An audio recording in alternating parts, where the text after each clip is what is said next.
Hello everyone, কেমন আছো তোমরা? আশা করছি প্রত্যেকেই ভালো আছো এবং সুস্থ আছো। উচ্চ মাধ্যমিকের একটা প্রথম দিকেরই খুব ইম্পর্টেন্ট চ্যাপ্টার, সেখানে আলোচনা করা আছে স্প্রিং সম্বন্ধে, অর্থাৎ প্রস্রবণ নিয়ে। আজকে রিয়াস জিওগ্রাফি চ্যানেলে আমি রিয়া সেই চ্যাপ্টারটাই তোমাদের কাছে তুলে ধরছি। খুব ভালোভাবে ছবি সহ সুন্দর করে পুরো প্রস্রবণের কনসেপ্ট এখানে দেওয়া আছে।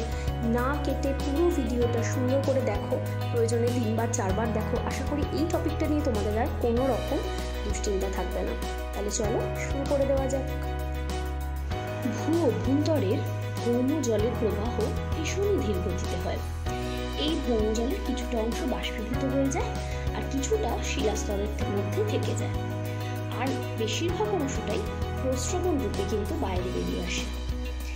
তাই আমরা প্রথমে একটু জেনে নিই যে প্রস্রবণ বলতে আমরা কি বুঝব। প্রস্রবণ কাকে বলে? প্রস্রবণ হচ্ছে জল যখন, কোথাকার জল?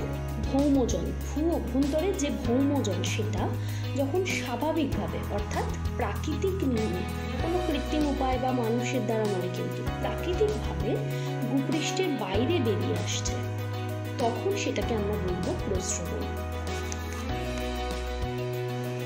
ভারতের মধ্যে এরকম কিন্তু কয়েকটি প্রস্রবণ রয়েছে। উদাহরণস্বরূপ তাদের নাম আমরা উল্লেখ করতে পারি, যেমন ধরো দেরাদুনের সহস্রধারা, ঝাড়খণ্ডের ছোটনাগপুর মালভূমিতে গ্রানাইট শিলায় গঠিত নিচু পর্বত যে পাহাড়ি অঞ্চল, সেখানে কঙ্কন উপকূলে সহ্যাদ্রি পর্বতের পাদদেশে একটি প্রস্রবণ আছে। কেন এইগুলো কিছু কিছু হচ্ছে প্রস্রবণের উদাহরণ। এবার আমরা জেনে নেব যে এই প্রস্রবণ কিভাবে সৃষ্টি হয়। প্রাকৃতিক উপায় তো বুঝলাম, কিন্তু কিছু তো কারণ থাকবে। সেই কারণগুলো কি কি? প্রথমত আমরা বলতে পারি শিলার প্রকৃতির ওপর কিন্তু প্রস্রবণ নির্ভর করে। মানে প্রকৃতি অর্থাৎ কোমল শিলা না কঠিন শিলার অবস্থান রয়েছে সেখানে, শিলা স্তরের অবস্থান, মানে প্রথমে কোমল শিলা স্তর রয়েছে তারপরে কঠিন শিলা রয়েছে, না প্রথমে কঠিন শিলা স্তর রয়েছে তার উপরে কোমল শিলা রয়েছে। এইভাবে শিলা স্তরের অবস্থানটার উপরেও কিন্তু প্রস্রবণের সৃষ্টি নির্ভর করে। এছাড়া ভূপৃষ্ঠে ভূমিভাগের গঠনের ওপরও এই উৎপত্তি নির্ভর করে। ভূতত্ত্ববিদ ব্রায়ান প্রস্রবণকে দুটো ভাগে বিভক্ত করেছিলেন। প্রথমটি হচ্ছে অভিকর্ষজ প্রস্রবণ এবং দ্বিতীয়টি হচ্ছে অভিকর্ষজ প্রস্রবণ।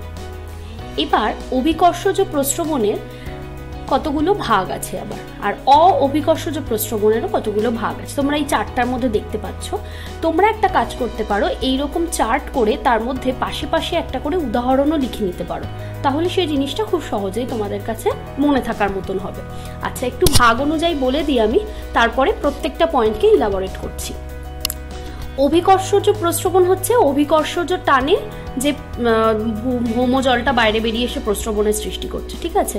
তার মধ্যে এই সব কটা হচ্ছে অভিকর্ষজ প্রস্রবণ, এখানে যে কটা দেখতে পাচ্ছ। তার মধ্যে আবার দুটো ভাগ করা যেতে পারে, সেটা হচ্ছে শিলার গঠন আর প্রকৃতি অনুযায়ী অবনত জলপীঠ, সংযোগ প্রস্রবণ, কন্ট্যাক্ট স্প্রিং যেটা, চ্যুতি বা দারণ প্রস্রবণ, বিদার ও সন্ধি প্রস্রবণ, ভক্লুশিয়ান প্রস্রবণ, আর একটা হচ্ছে ডাইক প্রস্রবণ। তোমরা যখন চ্যুতি পড়েছো এর আগে, সেখানে শিল, ডাইক এগুলো পড়েছো, তো সেই ডাইকের ফলে যে প্রস্রবণ সৃষ্টি হয় ডাইকের উপস্থিতিতে, সেগুলো হচ্ছে ডাইক প্রস্রবণ। এটা সম্বন্ধে আমরা পরে বলছি। আর একটা ক্যাটাগরি হতে পারে স্থায়িত্ব অনুযায়ী, প্রস্রবণটা স্থায়িত্ব অনুযায়ী। একটা অবিরাম প্রস্রবণ, একটা সবিরাম প্রস্রবণ। চলে যাচ্ছি এবার অভিকর্ষজ প্রস্রবণ এই ভাগটাতে। এখানেরও মধ্যে এই 4-5টা প্রস্রবণের নাম আছে, কিন্তু এই 5টাকেও আবার কতগুলো আলাদা আলাদা ক্যাটাগরিতে ফেলা যায়। যেমন ধরো উষ্ণ প্রস্রবণ আর শীতল প্রস্রবণ। এই দুটো প্রস্রবণ হচ্ছে উষ্ণতা অনুযায়ী প্রস্রবণকে যদি বিভক্ত করি আমরা, তাহলে এই দুটো পয়েন্ট পাবো। জলের রাসায়নিক ধর্ম অনুযায়ী একটা হচ্ছে স্বাদু জলের প্রস্রবণ, একটা হচ্ছে খনিজ জলের প্রস্রবণ। কেমন? কোন জলটাতে খনিজ পদার্থের মাত্রা কতটা কম বা বেশি তার উপর নির্ভর করে এই দুটো ক্যাটাগরি। আর একটা হচ্ছে আর্তেজীয় প্রস্রবণ, আর্তেজীয় কূপ, আর্তেজীয় প্রস্রবণ, সেইটা। ঠিক আছে? তাহলে দেখো আমি আলাদা করে কালার করে এখানে 4টে জিনিস ডিফাইন করেছি। এইগুলো সবকটা তাহলে হলো আমাদের প্রস্রবণ। তাহলে চলো প্রত্যেকটা প্রস্রবণ আমরা আলাদা আলাদা করে এবার বুঝে নিই। এবারে এই অভিকর্ষজ প্রস্রবণের প্রথম ধাপে রয়েছে অবনত জলপীঠ প্রস্রবণ, যেখানে জলপীঠ ভূপৃষ্ঠকে ছেদ করে। জলপীঠ বলতে জলপীঠ বলতে বোঝায় ওয়াটার টেবিল, ভৌমজলের যে ওয়াটার টেবিলটা রয়েছে সেইটা যেখানে ভূপৃষ্ঠকে ছেদ করছে সেই জায়গাটাতে একটা প্রস্রবণ গড়ে ওঠে, বেশিরভাগ ক্ষেত্রেই লক্ষ্য করা গেছে। এগুলোকে বলা হচ্ছে অবনত জলপীঠ প্রস্রবণ। এর একটা উদাহরণ বলছি, চাইবাসার অর্থাৎ ঝাড়খণ্ডের লুপুঙ্গুট্টু প্রস্রবণ। প্রস্রবণগুলোর সাথে শ্রেণীবিভাগগুলোর সাথে উদাহরণ কিন্তু অতি অবশ্যই তোমাদেরকে দিতে হবে। নেক্সট আমরা বলবো দারণ প্রস্রবণ। দারণ সমৃদ্ধ অর্থাৎ দারণ বা চ্যুতি এই সমৃদ্ধ যে সমস্ত শিলাস্তরগুলো, অর্থাৎ যেখানে অপ্রবেশ্য এইভাবে থরে থরে শিলাস্তরটা সাজানো আছে এবং সেখানে একটা চ্যুতির উপস্থিতি রয়েছে, এইরকম শিলাস্তরে যদি জল প্রবেশ করে তখন, যেমন ধরো ব্যাসল্ট, গ্রানাইট, কোয়ার্টজাইট এই ধরনের যে শিলাস্তরগুলোতে যদি জল প্রবেশ করে তাহলে যে ভৌম জলস্তরটা গড়ে তোলে সেখানে, সেটা যদি ভূপৃষ্ঠে কোনোভাবে উন্মুক্ত হয়ে যায়, কেমন, তবে সেটাকে আমরা কি বলবো, দারণ প্রস্রবণ বা চ্যুতি প্রস্রবণ। ঠিক আছে, এর একটা উদাহরণ দিতে পারি অমরকণ্টকের সোনমুড়া প্রস্রবণ। নেক্সট আমরা পড়ব বিদার বা সন্ধি প্রস্রবণ, যেটা ব্যাসল্ট বা গ্রানাইটের মতন যদি অনেক বড় বড় আকৃতির অপ্রবেশ্য শিলার বিদার বা সন্ধিস্থলে দিয়ে, ধরো যে একটা শিলাস্তর রয়েছে সেখানে, এবার তারপর সেখান থেকে আর একটা শিলাস্তর তৈরি হচ্ছে, কোমল শিলাস্তর আর কঠিন শিলাস্তর, এদের দুটোর মাঝখানে অর্থাৎ শিলার সন্ধিস্থলে কি হয়, একটু ফাঁকা যা থাকে সেখান দিয়ে বৃষ্টির জল ভূঅভ্যন্তরে প্রবেশ করছে এবং পুনরায় সেটা ভূপৃষ্ঠে উন্মুক্ত হওয়ার চেষ্টা করে। এবার কোথা দিয়ে বেরোবে, নিশ্চয়ই সেখানেও কোনো বিদার বা সন্ধি থাকতে হবে বা কোনো ছিদ্র থাকতে হবে, সেইটার মাধ্যমেই সেটা আবার পুনরায় ভূপৃষ্ঠে উন্মুক্ত হতে পারবে। এবার যদি এই অন্য কোনো আবার শিলার স্তরের সন্ধিস্থল থেকে বা বিদারের মাধ্যমে সেটা বাইরে বেরিয়ে এসে প্রস্রবণ সৃষ্টি করে, যেহেতু বিদারের মাধ্যমে বাইরে বেরিয়ে আসছে সেই জন্য এই ধরনের প্রস্রবণটার নাম দেওয়া হচ্ছে বিদার প্রস্রবণ। এখানে আমি আগে তোমাদের বললাম দারুণ প্রস্রবণের একটা উদাহরণ অমরকণ্টকের সোনমুড়া, আবার বিদার বা এই ধরো দারণ, এই দুটোরই উদাহরণ কিন্তু এই অমরকণ্টকের সোনমুড়া প্রস্রবণ। আর চ্যুতি প্রস্রবণের ক্ষেত্রে উদাহরণটা তোমরা বলতে পারো, ধরো অনেকে হিমাচল প্রদেশের কুলু, মানালি এগুলোতে ঘুরতে গেছো তোমরা, তো এই যে হিমাচল প্রদেশের কুলু কিন্তু একটা ডিস্ট্রিক্ট ওখানকার, সেইখানে মণিকরণ বলে একটা উষ্ণ প্রস্রবণ আছে, সেটা হচ্ছে আমাদের চ্যুতি প্রস্রবণের উদাহরণ। তোমরা মনে রাখার সুবিধার্থে প্রস্রবণের নাম লিখে চার্টের আকারে কিন্তু এই উদাহরণের নামগুলো লিখে লিখে তৈরি করতে পারো।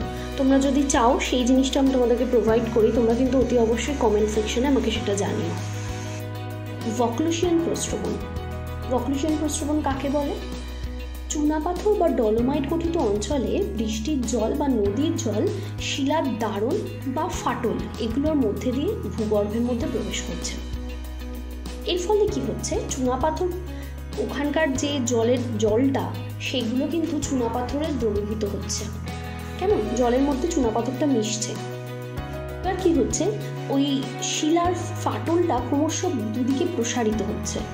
একসময় জল শিলাস্তরের নিচে অপ্রবেশ্য শিলাস্তরে গিয়ে ঠেকছে, অপ্রবেশ্য শিলাস্তর আর নিচে যাওয়ার উপায় নেই, ওইখানে এসে কি করছে, ঢালু তল বরাবর জলটা যতটা সম্ভব নিচের দিকে প্রবাহিত হয়ে যাচ্ছে এবং ওই চুনাপাথরের প্রান্ত দেশে গিয়ে অবশেষে ও একটা প্রস্রবণের সৃষ্টি করছে, প্রস্রবণ সৃষ্টির অনুকূল পরিবেশের সান্নিধ্যে।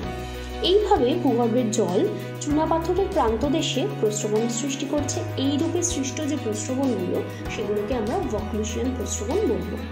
এর একটা উদাহরণ কি হতে পারে, তোমরা যারা মুসৌরিতে ঘুরতে গেছো নিশ্চয়ই মুসৌরির কেম্পটি ফলস দেখে এসছো, তাই না?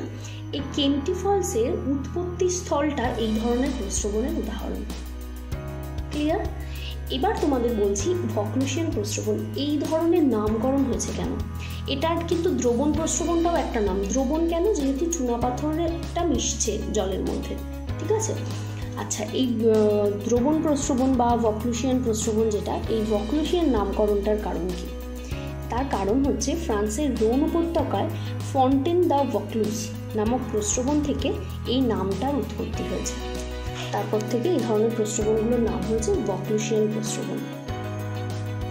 স্থায়িত্ব অনুযায়ীও প্রস্রবণকে কিন্তু দুটো ভাগে ভাগ করা যায়, আর এই স্থায়িত্ব অনুযায়ীও প্রস্রবণটা কিন্তু অভিকর্ষজ প্রস্রবণের আন্ডারে পড়ে। স্থায়িত্ব কথাটা মানে শুনে তোমরা কিছুটা বুঝতে পারছো যে প্রস্রবণের জলের স্থায়িত্বটা কথাটা বলা হচ্ছে। এক্ষেত্রে দুটো ভাগ হচ্ছে, একটা অবিরাম প্রস্রবণ, একটা সবিরাম প্রস্রবণ, পার্মানেন্ট আর ইন্টারমিটেন্ট। পার্মানেন্টটা কি তোমরা নাম শুনেই অনেকটা আন্দাজ করতে পারছো, যে প্রস্রবণ থেকে ভূগর্ভের জল নিয়মিতভাবে বাইরের দিকে বেরিয়ে আসতে থাকে, এতে কখনো কোনো বিরাম নেই, অবিরাম, তাই জন্য এর নাম হয়েছে। এটা একটা কারণ আছে, সেটা হচ্ছে এই যে ভূমজলের যে সম্পৃক্ত স্তরটা ক্রমাগত যদি রিচার্জ হতে থাকে, ক্রমাগত যদি পরিপূরিত হতে থাকে, ধরো বৃষ্টির জলে বা কোনোভাবে কন্টিনিউ রিচার্জ হতে থাকছে, তাহলে কি হবে, এখানে প্রস্রবণটা স্থায়ী হবে। তোমরা একটা বুদ্ধি করে বলো, তুমি যদি কন্টিনিউ তোমার ফোনে চার্জ করতে থাকো, তোমার ফোনটা রিচার্জ ইলেকট্রিকই চার্জ দিতে থাকছো, ফোনটা কখনো আউট অফ চার্জ হবে? হবে না। একদম সেম ব্যাপার, এই সম্পৃক্ত স্তরটা কন্টিনিউ রিচার্জ হতে থাকছে বলে এর জলটা কিন্তু কখনোই শেষ হচ্ছে না, বিরামহীন প্রস্রবণটা। এটাকে তাই আমরা নাম দিচ্ছি, বিজ্ঞানীরা, ভৌগোলিকরা নাম দিয়েছেন অবিরাম প্রস্রবণ। এই অবিরাম প্রস্রবণের পর জেনে নেব সবিরাম প্রস্রবণ কাকে বলে। সবিরাম মানে একটু বিরাম নিয়ে যে প্রস্রবণটা, জলটা বাইরে বেরিয়ে আসে। কিরকম? ধরো প্রস্রবণটা যে স্থানে অবস্থান করছে সেখানে যখন ঋতুটা শুষ্ক হয়ে যায় বা খরা হয়ে যায়, তখন কি হয়, ওইখানে জলটা শুকিয়ে যায়, ফলে তখন আর প্রস্রবণ আকারে ভেতরের জল বাইরে বেরিয়ে আসতে পারছে না। আবার এই প্রস্রবণের ছিদ্রপথ সাময়িকভাবে সম্পৃক্ত স্তরের সঙ্গে যুক্ত থাকছে। আর্দ্র ঋতুতে কি হচ্ছে, পরিপূরণের ফলে আবার যেই রিচার্জ হয়ে যাচ্ছে, আর্দ্র ঋতুতে মানে যেই একটু বৃষ্টি হচ্ছে, আবার যেই ওখানকার যে জলতলটা সেটা রিচার্জ হয়ে যাচ্ছে, তখন সাময়িকভাবে স্তরটা সম্পৃক্ত হয়ে যাচ্ছে এবং পুনরায় প্রস্রবণের জল বাইরে বেরিয়ে আসছে ছিদ্রপথ দিয়ে। ঠিক আছে, এইভাবে যে প্রস্রবণটা হয় সেটা হচ্ছে সবিরাম প্রস্রবণ। তাহলে স্থায়িত্ব অনুযায়ী প্রস্রবণের দুটো ভাগ বোঝা গেল, অবিরাম এবং সবিরাম প্রস্রবণ। আর্তেজীয় প্রস্রবণ বা আর্তেজীয় কূপ, এই ধরনের প্রস্রবণ কিন্তু এক প্রকার চাপ বিশিষ্ট প্রস্রবণ বলা যেতে পারে, কারণ এখানে উপরের জলের স্বাভাবিক চাপে বা হাইড্রোলিক প্রেসারে নিচের জলটা প্রবল বেগে ফোয়ারার মতন ভূপৃষ্ঠে উন্নীত হয়ে প্রস্রবণ সৃষ্টি করে। একটু এক্সপ্লেন করি প্রসেসটা।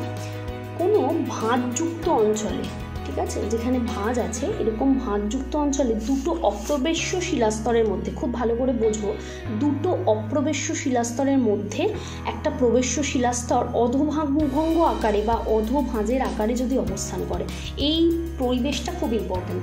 বকলুশিয়ান প্রস্রবণের ক্ষেত্রে আমরা কি বললাম, যে চুনাপাথর বা ডলোমাইট যুক্ত অঞ্চলে কিন্তু এটা হতে হবে।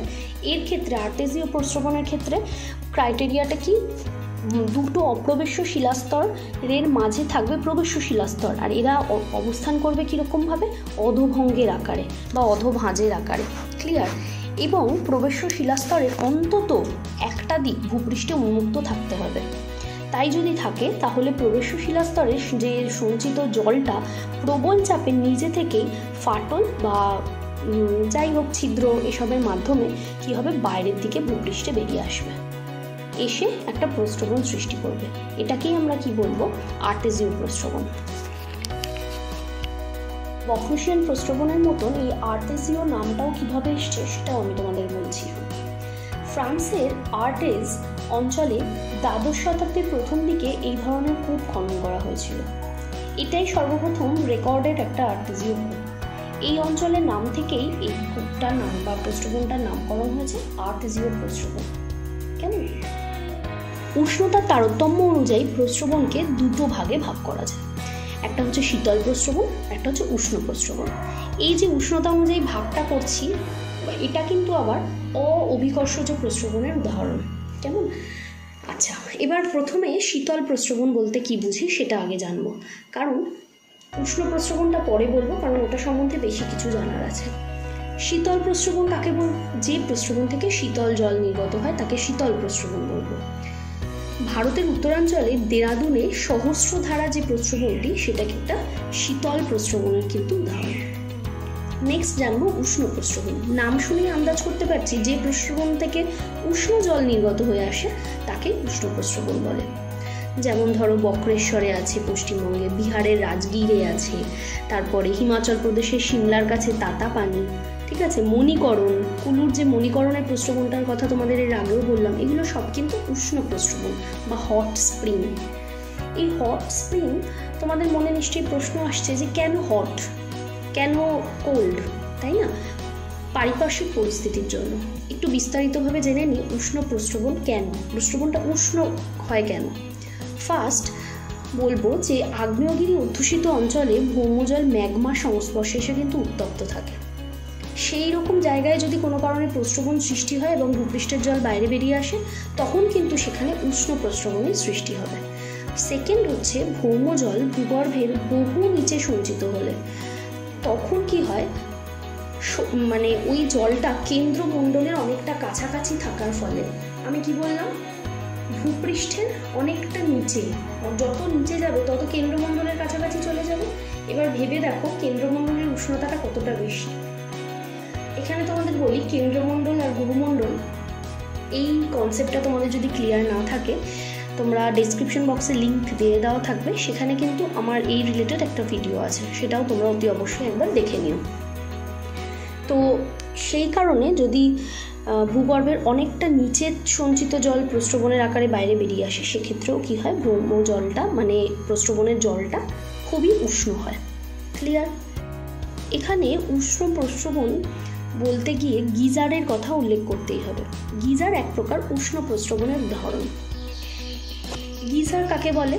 যে উষ্ণ প্রস্রবণ থেকে নিয়মিতভাবে নির্দিষ্ট সময় অন্তর অন্তর, হয়তো 5 ঘন্টা পর পর কি এত বছর পর পর, এরকম ব্যাপারটা, নিয়ম একটা নির্দিষ্ট সময় অন্তর অন্তর বাষ্পসহ উষ্ণ জল ফোয়ারার মতন প্রবল আকারে বাইরের দিকে বেরিয়ে আসছে। দেখো ছবিটা দেখে তোমরা বুঝতে পারছো, স্তম্ভাকারে বাইরে বেরিয়ে আসছে এবং ঊর্ধ্বে উৎক্ষিপ্ত হচ্ছে। এই ধরনের প্রস্রবণকে আমরা গিজার বলবো। গিজার নামটা কোথা থেকে এসছে? আইসল্যান্ডের স্থানীয় ভাষা গিজির থেকে গিজার নামটা এসছে। এর অর্থ গর্জন। তার মানে বোঝা যাচ্ছে যে গর্জন সহকারে যে জল বাইরে বেরিয়ে আসছে সেটাই হচ্ছে গিজার। আইসল্যান্ড, আমেরিকা যুক্তরাষ্ট্রের ইয়েলোস্টোন পার্ক, এগুলো সব কিন্তু আগ্নেয়গিরি অধ্যুষিত অঞ্চল, তাই এখানে প্রচুর গিজার দেখতে পাওয়া যায়। যেমন উষ্ণতার বিচারে বললাম, তেমনি জলের উপাদান অনুযায়ীও প্রস্রবণকে কিন্তু আবার দুটো ভাগে বিভক্ত করা যায়। একটা হচ্ছে স্বাদু জলের প্রস্রবণ আর একটা হচ্ছে খনিজ প্রস্রবণ। স্বাদু জলের প্রস্রবণ বলতে আমরা কি বলবো? যেসব প্রস্রবণের জলে দ্রাব্য খনিজ পদার্থের পরিমাণটা, ধরো প্রস্রবণের প্রতি লিটার জলে 1 গ্রাম এরকম পরিমাণ বা তার থেকে কম, সেই সব ধরনের প্রস্রবণকে আমরা কি বলবো? স্বাদু জলের প্রস্রবণ। অর্থাৎ ওটার মধ্যে খনিজ পদার্থ থাকছে, কম থাকছে। খনিজ প্রস্রবণ কাকে বলছি? যেসব প্রস্রবণের জলে দ্রাব্য খনিজ পদার্থের পরিমাণ প্রতি লিটারে 1 গ্রামের বেশি থাকছে। তাহলে খুব সহজেই এটা কিন্তু আমরা মেমোরাইজ করতে পারবো। এক হচ্ছে 1 লিটার প্রস্রবণের জলে 1 গ্রামের কম যদি থাকে খনিজ পদার্থ, সেটা স্বাদু জল, ফ্রেশ ওয়াটার স্প্রিং। আর যদি 1 গ্রামের বেশি থাকে প্রতি লিটার প্রস্রবণের জলে, সেটা হচ্ছে খনিজ প্রস্রবণ। পরিষ্কার বোঝা গেল তো? খনিজ প্রস্রবণের জলে লোহা, যৌগ, ম্যাগনেসিয়াম ক্লোরাইড, সোডিয়াম ক্লোরাইড, এই ধরনের বিভিন্ন খনিজ উপাদান দ্রবীভূত অবস্থায় থাকে। আচ্ছা, এই খনিজ প্রস্রবণ যে সমস্ত জায়গায় তো আছে আর কি, সেখানে কাছাকাছি জায়গায় কিন্তু স্পা শহর গড়ে ওঠে, কারণ ওই জল দিয়ে বিভিন্ন রকমের রোগ নিরাময় হয়ে থাকে। যেমন ধরো বলছি উদাহরণস্বরূপ, ইংল্যান্ডে চেলটেনহাম স্পা এই ধরনের একটা প্রস্রবণের কাছাকাছি কিন্তু অবস্থিত। খুব ইন্টারেস্টিং না? Very good. খুব মন দিয়ে ভালো করে পড়াগুলো কিন্তু তৈরি করে নাও। Thank you for watching this video. পুরোটা দেখার জন্য তোমাদের অসংখ্য ধন্যবাদ। নেক্সট আবার খুব তাড়াতাড়ি চলে আসবো পরবর্তী কোনো খুব ইম্পর্ট্যান্ট চ্যাপ্টার নিয়ে বা চ্যাপ্টারের অংশ নিয়ে। So till then, have fun, be safe, bye.